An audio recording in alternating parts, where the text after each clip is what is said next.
জিয়াউর রহমান যখন স্বাধীনতা যুদ্ধে যান চিটাগংয়ে, তখন যখন সৈনিক নিয়ে ওনারা যুদ্ধ করতে যাচ্ছেন, লড়াইয়ের ময়দানে যাচ্ছেন, তখন একজন সৈনিক তাকে বলেছিলেন যে স্যার উপরে বেগম আছেন, বেগম খালেদা জিয়া আছেন, আপনি দেখা করে আসেন।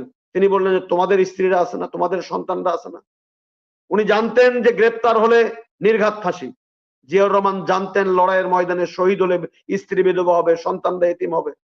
তারপরও দেশমাতৃকার মুক্তির জন্য রিভল্ট করে অস্ত্র হাতে লড়াই করেছিলেন। পালিয়ে যাননি ভারতে, পালিয়ে যাননি কোথায়। বেগম খালেদা জিয়ার 2 কোটি টাকা 8 কোটি টাকা হয়েছে, উনি এখন জেলখানায়। আর উনি কি এই টুকু সাহেবের চেয়ে কম মর্যাদাপূর্ণ, কম গুরুত্বপূর্ণ, কম জনপ্রিয়? এখনো বাংলাদেশের ইতিহাসে বেগম খালেদা জিয়া এই মুহূর্তে সবচেয়ে জনপ্রিয় একজন নেত্রী। সেই জনপ্রিয় নেত্রীকে আপনি একটা প্রক্রিয়াগত জটিলতার কথা বলে, আপনি কোর্টের রায় কিন্তু কোনোভাবেই টাকা তছরূপ, টাকা জালিয়াতি, টাকা আত্মসাৎ এগুলোর কথা কিন্তু না, একটা প্রক্রিয়াগত জটিলতার কারণে আপনি তাকে জেলে আবদ্ধ করে রেখেছেন, চিকিৎসা পর্যন্ত দিচ্ছেন না। সেই দলটি এখনো টিকে আছে, মানুষের পক্ষে কথা বলছে এবং গণতন্ত্রের জন্য লড়াই করছে। এটিকে ছোট করে দেখার কোনো সুযোগ নেই। এটা হলো একটা দিক। দুটি দিক, ফখরুল ভাই, আমি বিশ্ববিদ্যালয়ে শিক্ষকতা করি 29 বছর। আমি আমি আমি এই আমার বয়স হওয়ার পরে যখন থেকে এই আওয়ামী লীগ এবং বিএনপির এই যে জাতীয় নেতৃবৃন্দকে পরস্পরকে আঘাত করা বা মানে অগ্রহণযোগ্য এবং অসমর্থিত বক্তব্য দিয়ে ঘায়েল করার যে অপচেষ্টা করা হয়, তখন এটি আমাকে একজন স্বাধীন দেশের নাগরিক হিসাবে আহত করে। শেখ মুজিবুর রহমান সাহেবের অবদান আছে স্বাধীনতা সংগ্রামে, আমি অস্বীকার করি না। তিনি স্বাধীনতা যুদ্ধকে সংগঠিত করেছিলেন, অবিসংবাদিত নেতা, সব ঠিক আছে। জিয়াউর রহমানের কি কোনো অবদান নেই? আমি এই 30 বছরের শিক্ষকতা জীবনে তন্ন তন্ন করে ইতিহাসের পাতা খুঁজে দেখার চেষ্টা করেছি। আমি বাংলাদেশে ওনার কোনো বাড়ি ঘর ভিটা অর্থ ব্যাংক ব্যালেন্স কোথাও খুঁজে পাইনি। একজন বেনজিরের 30টি অ্যাকাউন্ট, আমি শহীদ রাষ্ট্রপতি জিয়াউর রহমানের স্যালারি অ্যাকাউন্ট ছাড়া কোনো অ্যাকাউন্ট খুলে পাইনি। একজন বেনজির একদিনে 4টি ফ্ল্যাট কেনে, 12টি ফ্ল্যাটের মালিক, 12 তলা বিল্ডিং এর মালিক, প্রায় 700 বিঘা বা 700 একর সম্পত্তির মালিক, রিসোর্টের মালিক। আজকেও দেখলাম বান্দরবনে একটা বিলাসী রিসোর্টের মালিক।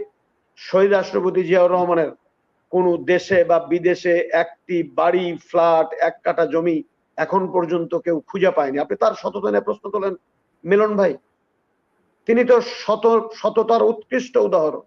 আমি শহীদ রাষ্ট্রপতি আজকে যখন দেখি একটি পরিবারের 20 জন, 25 জন, 30 জন করে এমপি, মন্ত্রীর ছেলে উপজেলা চেয়ারম্যান, তারপরে আরেকজন এমপি, আরেকজন সমস্ত পদ পজিশন গুলো দখল করে আছেন শালা শালি দিয়ে, তখন একজন শহীদ রাষ্ট্রপতি জিয়াউর রহমানের জীবদ্দশায় তার ভাই, তার বোন, তার আত্মীয় স্বজন, কাউকে কি আপনি রাজনীতিতে দেখেছেন?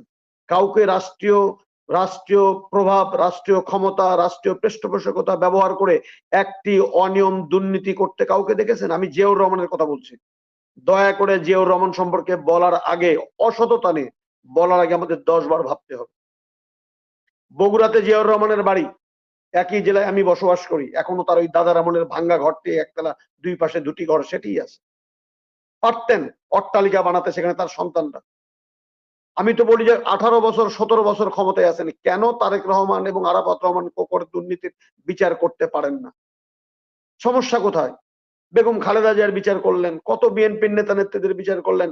জোবাইদা রহমান, যার বাবা উপসামরিক আইন প্রশাসক ছিলেন, বিমান বাহিনীর প্রধান ছিলেন, একটা সম্ভ্রান্ত পরিবারের কন্যা, তিনি রাজনীতি জীবনে কখনো করেননি। সেই ভদ্র মহিলাকে রাতের বেলা কোর্ট বসিয়ে বিচার করে সাজা দিলেন। কে বারণ করেছে আপনাদেরকে? বেগম খালেদা জিয়াকে বাড়ি থেকে উচ্ছেদ করলেন। আর আপনি এত মিলিয়ন মিলিয়ন ডলারের খবর মিলন ভাই পাইলেন। আমি তো সরকারের আইন শৃঙ্খলা বাহিনীকে, সরকারের সংশ্লিষ্ট দপ্তরকে অনুরোধ করব যে মিলন ভাইকে রাষ্ট্রীয় সাক্ষী বানিয়ে অন্তত তারেক রহমান এবং আরাফাত রহমান কোকর এই রাষ্ট্রীয় সম্পদ আত্মসাতের বিচারটা করা হোক। কিন্তু সাক্ষী তো আছে এখানে। জিয়াউর রহমান যখন স্বাধীনতা যুদ্ধে যান চিটাগংয়ে, তখন যখন সৈনিক নিয়ে ওনারা যুদ্ধ করতে যাচ্ছেন, লড়াইয়ের ময়দানে যাচ্ছেন, তখন একজন সৈনিক তাকে বলেছিলেন যে স্যার উপরে বেগম আছেন, বেগম খালেদা জিয়া আছেন, আপনি দেখা করে আসেন। তিনি বললেন যে তোমাদের স্ত্রীরা আছে না, তোমাদের সন্তানরা আছে না। উনি জানতেন যে গ্রেপ্তার হলে নির্ঘাত ফাঁসি। জিয়াউর রহমান জানতেন লড়াইয়ের ময়দানে শহীদ হলে স্ত্রী বিধবা হবে, সন্তানরা এতিম হবে। তারপরও দেশমাতৃকার মুক্তির জন্য রিভল্ট করে অস্ত্র হাতে লড়াই করেছিলেন। পালিয়ে যাননি ভারতে, পালিয়ে যাননি কোথায়। সেই মানুষের দেশপ্রেম, সেই মানুষের সততা, সেই মানুষের দেশের প্রতি মমত্ববোধ, এটি নিয়ে কথা বলা।